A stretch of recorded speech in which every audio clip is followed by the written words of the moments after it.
हाँ जी, तो अब बहुत बड़ा क्वेश्चन है बच्चों के सामने कि भाई पेपर आने वाला है, अक्टूबर में ही एग्ज़ाम है आपका सीएसईईटी का।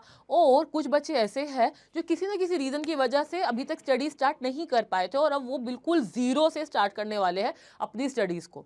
तो यहाँ पर वो ये जानना चाहते हैं कि मैम क्या हम विदिन 2 मंथ्स अपनी प्रिपरेशन कर सकते हैं, और अगर हम करें तो क्या हम फर्स्ट अटेम्प्ट में ही पास कर लेंगे?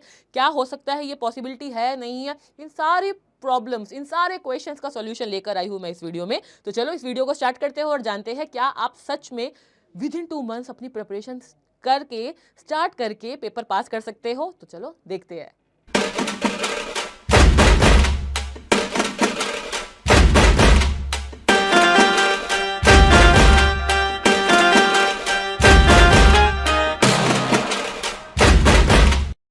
हाँ जी बच्चों, अब आप लोगों का एग्जाम आ चुका है, यानी कि CSEET का। आपकी लाइफ में शायद फर्स्ट टाइम आप अपने बोर्ड्स के बाद कोई ऐसा एग्जाम दे रहे हो जो कि प्रोफेशनल एग्जाम है, और टाइम बचा है बहुत ही कम।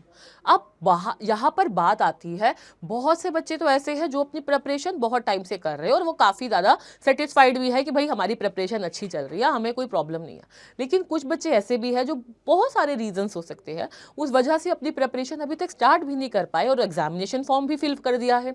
नाउ अब उनके सामने एक प्रॉब्लम आ रही है और वो क्वेश्चन ये है कि भाई क्या हम विद इन 50 डेज या बहुत कम टाइम बचा है, क्या हम अभी शुरू से अगर शुरू करें पेपर पास कर जाएंगे? तो इस चीज़ का आंसर ये है कि हाँ, अगर आप अभी भी स्टार्ट करोगे तो तुम बहुत अच्छे नंबरों से अपना एग्जाम को पास कर जाओगे। लेकिन यहाँ पर सिर्फ और सिर्फ कंडीशन ये है कि भाई तुम्हें क्या करना होगा, तुम्हें फोकस करना होगा, तुम्हें डिसिप्लिन रहना होगा, तुम्हें कंसिस्टेंसी मेंटेन करके चलना होगा। किस चीज़ की? रेगुलर पढ़ाई करने की।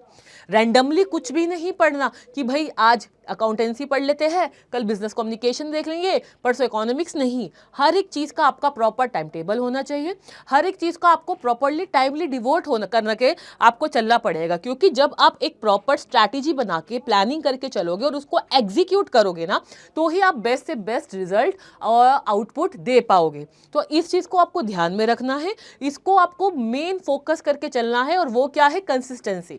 तो अब जरा समझते हैं कि भाई मैम आपने मोटिवेशन तो दे दिया कि हाँ भाई पास हो सकता है, लेकिन करे क्या? कंसिस्टेंसी कैसे मेंटेन करे? तो चलो बच्चों देखते हैं क्या करना होगा आप लोगों को।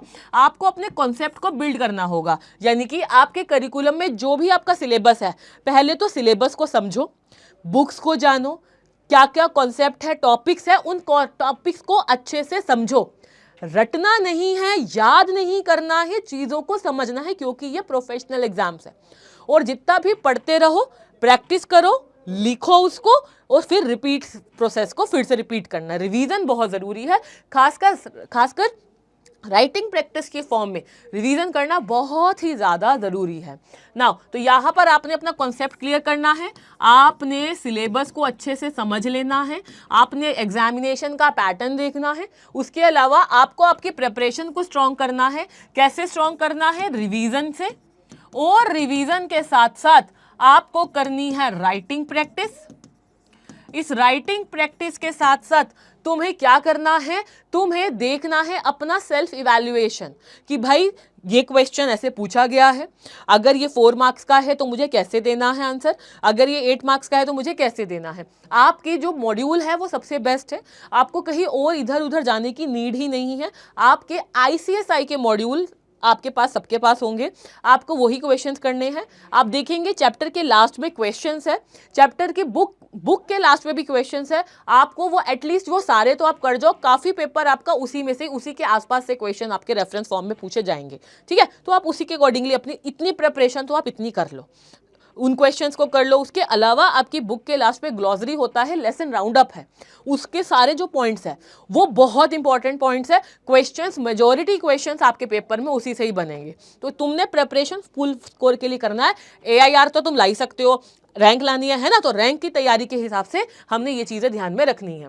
आपको क्या ऑन कर लेना है अपना? आपको अपना एग्जाम मोड ऑन कर लेना है। ये एग्जाम मोड क्या होता है मैम, जरा बताओगे? तो सुनो बच्चों, एग्जाम मोड होता है यानी कि आपको मॉक प्रैक्टिस करनी है, जितने मॉक आप कर सकते हो विद इन टाइम फ्रेम करना है, यानी कि आपको टाइम मैनेजमेंट लेकर चलना है। आपकी कोशिश यही रहनी कि आपको एज अर्ली एज पॉसिबल जल्द से जल्द क्या करना है, जल्द से जल्द अपने सिलेबस को कंप्लीट करके रिवीजन करनी है और प्रैक्टिस करने हैं क्वेश्चंस को। आपका एग्जाम जितने घंटों का होता है, 3 घंटे का है, आपको उसको राइटिंग प्रैक्टिस करनी है। ऑब्जेक्टिव वाला पेपर है तो आपको ऑब्जेक्टिव फॉर्म में करना है, रिटन फॉर्म में है तो रिटन फॉर्म में करना है, बट आपको रेगुलर बेसिस पर उसको रिटन फॉर्म में प्रैक्टिस करनी ही करनी है, राइट। उसके अलावा आपको इस गोल्डन रूल को फॉलो करना है। गोल्डन फूल रूल का मतलब क्या है? चीज़ों को आपको पढ़ना है, लर्न करना है, फिर आपको उसको रिवाइज करना है, उसकी रिवीजन करनी है, फिर आपको क्या करना है, उसको रिटन फॉर्म में करना है, लिख कर देखना है, और वापस से आपको क्या करना है, आपको ये सारा प्रोसेस फिर से रिपीट करना है, आपको इसको दोबारा से पढ़ना है। तो यस, अगर आप इन सारी चीज़ों को फॉलो करोगे, आप इस मेथड को अडॉप्ट करोगे और आपके पास कम टाइम भी बचा है, स्टिल आप बहुत अच्छे मार्क्स से अपने एग्जामिनेशन को क्लियर कर जाओगे विथ फ्लाइंग कलर्स। और हो सकता है अगर आप थोड़ी सी और एक्स्ट्रा एफर्ट्स लगाओ और एक्स्ट्रा टाइम दे दो, तुम ज़्यादा टाइम देने लगे, रेगुलर बेसिस पे सब कुछ पढ़ने लगे, कंसिस्टेंट हो गए, डिसिप्लिन्ड हो गए, और तुम्हारे अंदर भर गया भाई मेरी लाइफ में मेरे गोल से बढ़कर कुछ भी नहीं बचा हुआ, तो तुम शायद रैंक भी ले आओ। तो ये सोच के कि भाई दिन बहुत कम बचे हैं, अगला अटेम्प्ट दे दूं, तो आपको पता ही नहीं चलेगा कभी अटेम्प्ट जाएगा और अगला अटेम्प्ट आ जाएगा। तो आपको अगला अटेम्प्ट तभी देना है जब आपका ये क्लियर ना हो या आप ये नहा दे रहे हो। अगर आपने फॉर्म भरा है तो भाई पेपर दो। देखो भाई, पेपर दोगे तो मैक्सिमम क्या हो जाएगा, पास ही हो जाओगे।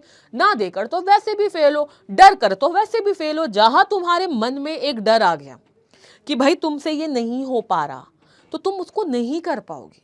तो ये चीज़ आने ही नहीं देनी कि मुझसे ये हो नहीं रहा या मुझे ये करना ही नहीं है, ठीक है। तो इस चीज़ का तुम सबको ध्यान रखना है। तो चलो, आई होप आपको ये क्लियर हो गया होगा कि भाई अभी भी तुम कर सकते हो और अच्छा कर सकते हो। तो अब मैं मिलूंगी आपसे अगली वीडियो में, तब तक के लिए bye everyone, take care and all the very very very best for your examinations and preparations. Bye.